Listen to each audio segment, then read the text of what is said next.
Hamilton arrives in Ferrari and finds the Scuderia already cracking under its own weight. A car overheating, a strategy collapsing, and a champion beginning to doubt. Inside Maranello, panic grows as one sentence from Hamilton spreads worldwide. The team is broken, he says, and this time, even Ferrari doesn't deny it. In Maranello, mornings normally begin with rhythm. Mechanics arrive early, engineers gather over espresso, and the sound of tools echoes like a hymn through the red brick halls. But the Monday after Singapore, that rhythm was gone. The corridors of the Gestione Sportiva were silent except for the shuffle of papers and the low hum of data servers downloading the race telemetry. Ferrari had returned home not from defeat, but from exposure. Their flaw had been broadcast live, their failure narrated by their own driver. Fred Vasseur convened the first emergency meeting at 9 sharp. The senior engineers filed into the technical theater, each carrying the same folder of graphs, heat maps, and brake pressure charts. On the central screen, a single image glowed, the thermal model of Hamilton's SF-25. The front brakes were crimson, the rears a muted orange, the color scale bleeding beyond safe limits. "Let's begin," Vasseur said quietly. No one interrupted. For the next hour, the team dissected the data that had humiliated them in front of the world. The conclusion was as painful as it was simple. The SF-25's architecture had become too efficient for its own survival. Months earlier, in the pursuit of aerodynamic purity, Ferrari had tightened every surface, every duct, every cooling path. The philosophy was elegant: less drag, more speed. But efficiency is merciless. In the real world, in traffic, in tropical heat, in the stop-start rhythm of Singapore, that elegance suffocated the brakes. Air could no longer move freely through the narrow ducts, and heat built faster than it could escape. The numbers didn't lie. Peak temperature 1,082 degrees, fluid vapor lock, pedal travel collapse. It wasn't a malfunction, it was design. As the engineers argued over tolerances and airflow coefficients, Hamilton's name kept resurfacing. His early warnings, recorded during winter testing, now sounded prophetic. "It's breathing heavy," he had said in Bahrain. "She's fast, but she's tight. Too tight." Back then, the comment had been brushed aside as adaptation talk, a champion adjusting to a new machine. Now it read like a line from an investigation. Ferrari's own driver had identified the weakness months before the data confirmed it. The real failure, everyone knew, was not mechanical, it was cultural. The tension within the team grew thicker by the hour. The aerodynamicists blamed the chassis department for signing off an untested airflow restriction. The chassis group retorted that they had followed simulations provided by Aero. The brake specialists, sitting quietly at the edge of the room, said little. Their models had shown warning signs long before the car reached the track. "We built a car for the wind tunnel, not the race," one of them finally said. No one disagreed. The admission hung in the air, uncomfortably honest, undeniably true. Vasseur closed his notebook and stood. "This isn't about blame," he said. "It's about truth. We lost the truth somewhere between the design office and the circuit." The engineers stared at their screens, avoiding each other's eyes. The phrase lingered, "lost the truth." It described more than the brake failure. It described the entire state of Ferrari. For years, the team had chased perfection through simulation and data, trusting computers more than experience, metrics more than intuition. Hamilton's feel, his human sensitivity to imbalance, had confronted them with the one thing their systems could not measure: reality. Outside the factory, the media storm was already gathering. Italian papers spoke of _Crisi Rossa, _ the Red Crisis. British journalists, ever more pointed, called it Hamilton's Ferrari reckoning. Inside, the engineers avoided the headlines, but they could feel the weight of expectation pressing through the glass walls of their offices. Ferrari had promised a new era of composure under Vasseur. Instead, they now faced the same question that had haunted them for a decade. Had the culture of fear returned? By midweek, the first resignations were rumored. Senior staff quietly removed personal items from their desks. Others buried themselves in simulation work, searching for quick solutions that didn't exist. A handful of younger engineers whispered what everyone feared to say aloud, that Hamilton might leave if things didn't change. For a team built on pride, that was the ultimate nightmare, to lose not just a race, but the faith of the driver who had believed enough to wear red. That evening, Vasseur met Hamilton privately in his office. There were no cameras, no press officers. The two men sat opposite each other, a silence between them longer than any speech. Finally, Hamilton spoke. "Fred, I'll fight with you," he said. but I need to know the team will fight for me." Vasseur nodded once, the gesture small but heavy. "We will," he replied. "But first we must face ourselves." It was the most honest sentence to come out of Maranello that week. The following week in Maranello was unlike any Ferrari had known in years. The race was over, but the inquest had only just begun. Deep inside the Gestione Sportiva, the race operations floor was transformed into something closer to a crime scene. Screens flickered with telemetry readouts. Heat maps glowed red across digital schematics. The smell of burnt carbon hung faintly in the air, still clinging to the components shipped back from Singapore. What the world saw as a mechanical failure, Ferrari now treated as an autopsy. The first task was reconstruction. Every lap of Hamilton's Singapore race was dissected in forensic detail: throttle traces, brake pressures, pedal travel, airflow rates. The front left brake, once a precision-crafted masterpiece, now lay on a workbench under bright white lights. Its surface was pitted and cracked, a mosaic of charred carbon and melted resin. The metallurgists began scraping samples, analyzing the residues under microscopes. What they found confirmed the engineers' fears. The carbon had reached temperatures in excess of 1,080 degrees Celsius, far beyond its tolerance. The resin bonding had vaporized. The disc had effectively cooked itself. In the race operations room, the engineers overlaid Hamilton's telemetry with that of Leclerc.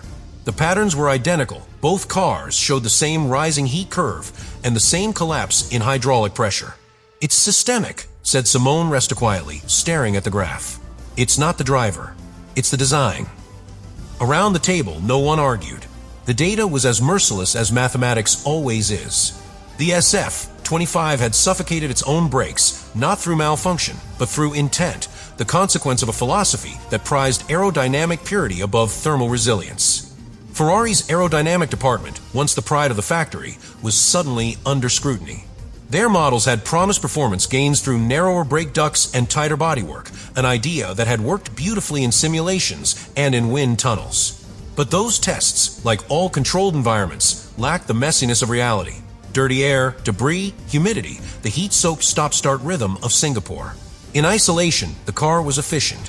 In the chaos of racing, it was fragile. "We engineered for the perfect lap," admitted one senior aerodynamicist. "We forgot that the world isn't perfect." Hamilton's debrief sessions became the cornerstone of Ferrari's investigation. Unlike most drivers who communicate in feelings, Hamilton translated instinct into language the engineers could model. "The pedal isn't fading linearly," he explained. "It's breathing. You press once, it's solid. You press again, it's gone. It's like the car is panicking." Those words, underscore the car is panicking underscore, stayed with the room. They described exactly what the telemetry showed. The brake-by-wire system overcompensating, pressure waves oscillating through the hydraulics, the electronics trying to save a design that was already dying. Vasseur sat at the head of the table, taking notes in silence. When Hamilton finished, he looked at the group of engineers before him. "You see," he said quietly, "that's not emotion. That's data in human form." The remark cut through the tension. It was both praise for Hamilton's sensitivity and an indictment of the team's over-reliance on simulation. For months, they had trusted their computers over their driver's intuition. Now that same intuition had proven to be the most accurate diagnostic tool they had. The deeper the engineers dug, the more they uncovered.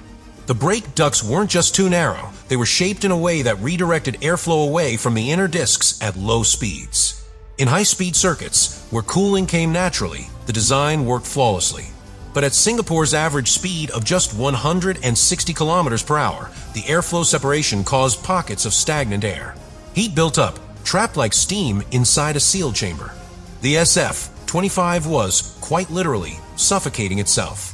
"We didn't just lose cooling," said one aerodynamicist. "We lost breathing space." As the investigation widened, so did the cracks between departments. The mechanical division blamed the aerodynamicists for ignoring early warnings. The aerodynamicists pointed to the leadership's obsession with drag coefficients and straight-line performance. The atmosphere was clinical on the surface, but under the politeness lay accusation. "We are brilliant at hiding our own mistakes," one anonymous engineer told underscore La Gazzetta dello Sport underscore. "It's a culture we've never managed to unlearn." The quote leaked within hours, fueling headlines across Italy and Britain. Ferrari wasn't just fighting physics anymore, it was fighting itself. By the end of the second week, Ferrari's post-race report was complete. It spanned 49 pages and carried the understated title, _Thermal Management Review, SF 25/2025 _. Its conclusion was written in plain technical language, but read like confession. Root cause: insufficient brake cooling due to aerodynamic interference from revised underbody geometry. Contributing factor: prioritization of aerodynamic efficiency over mechanical reliability, _. It was an extraordinary admission for Ferrari, a team that rarely acknowledged fault in writing.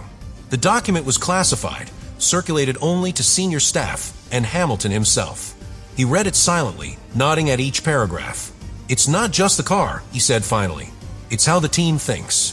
You can't win championships if you design around image." No one contradicted him. For a team as historic as Ferrari, failure has never simply been about machinery. It has always been personal. The week following Singapore was no exception. The crisis that had begun in the brake ducts was now spreading through the corridors of Maranello, not through noise, but through silence. Conversations became shorter, glances sharper. The men and women who had once spoken of the Hamilton era with pride now avoided the subject entirely. Inside the Gestione Sportiva, the red uniforms looked immaculate as ever, but the confidence that filled them had drained away. Hamilton had joined Ferrari not for nostalgia, but for purpose. He had imagined himself leading a transformation, turning the most romantic team in Formula One into something modern, disciplined, fearless. But as the weeks passed, he began to sense that what he had stepped into was not a renaissance, but a struggle between eras. The engineers admired him, yes, but many of them were still loyal to old hierarchies, the unspoken rules of Maranello, where pride often mattered more than process. Hamilton, with his methodical feedback and quiet authority, was both an ally and a mirror. In him, the team could see what they were not. At first, Hamilton's tone was diplomatic. In private briefings, he offered calm analysis, suggestions about brake mapping, thermal management, and race strategy. "We can be faster if we simplify," he said repeatedly. "There's too much noise in how we make decisions." Some nodded, others bristled. Ferrari had never been told that less could mean more, not by a driver, and certainly not by one who had arrived from their greatest rival. "He's right," whispered one young engineer, "but we're not ready to hear it." Behind the scenes, Fred Vasseur fought a quiet battle of his own. He admired Hamilton's professionalism, but he knew that the driver's words carried an uncomfortable truth. The failure in Singapore had revealed more than a cooling issue. It had exposed Ferrari's internal contradictions. Every department worked in silos. Every solution required a meeting. Vasseur had promised reform when he arrived, but now, with Hamilton at his side, the pressure to deliver had multiplied. "He's forcing us to evolve," he admitted to a confidant. "But evolution is painful when you've lived this way for 70 years. The staff could feel that pain too.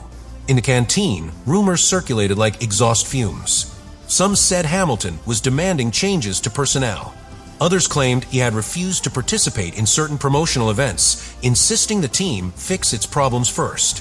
None of it was entirely true, but all of it carried fragments of reality. Hamilton had grown quieter, more introspective. Gone was the radiant optimism of his Ferrari unveiling. In its place was focus, cold, analytical, and occasionally frustrated. He wasn't angry at the team. He was disappointed by their acceptance of chaos. "They've normalized the unpredictable," he told a British journalist off the record. "It's beautiful here, but beauty doesn't win races." Inside the garage, that observation took physical form. The engineers moved with the same precision as always, but every decision now carried a shadow of doubt. The brake technicians double-checked fittings 3 for times before clearance. Strategy meetings lasted hours longer than before. It wasn't fear of failure, it was fear of being the next mistake caught on camera. Hamilton, aware of this tension, went out of his way to shield the crew from blame. "We win and lose together," he reminded them after Suzuka. But even he could sense the unease. A few mechanics had begun referring to the SF 25 not as _La Rosa _, but as _La Fragile Bella _, the fragile beauty. The name stuck.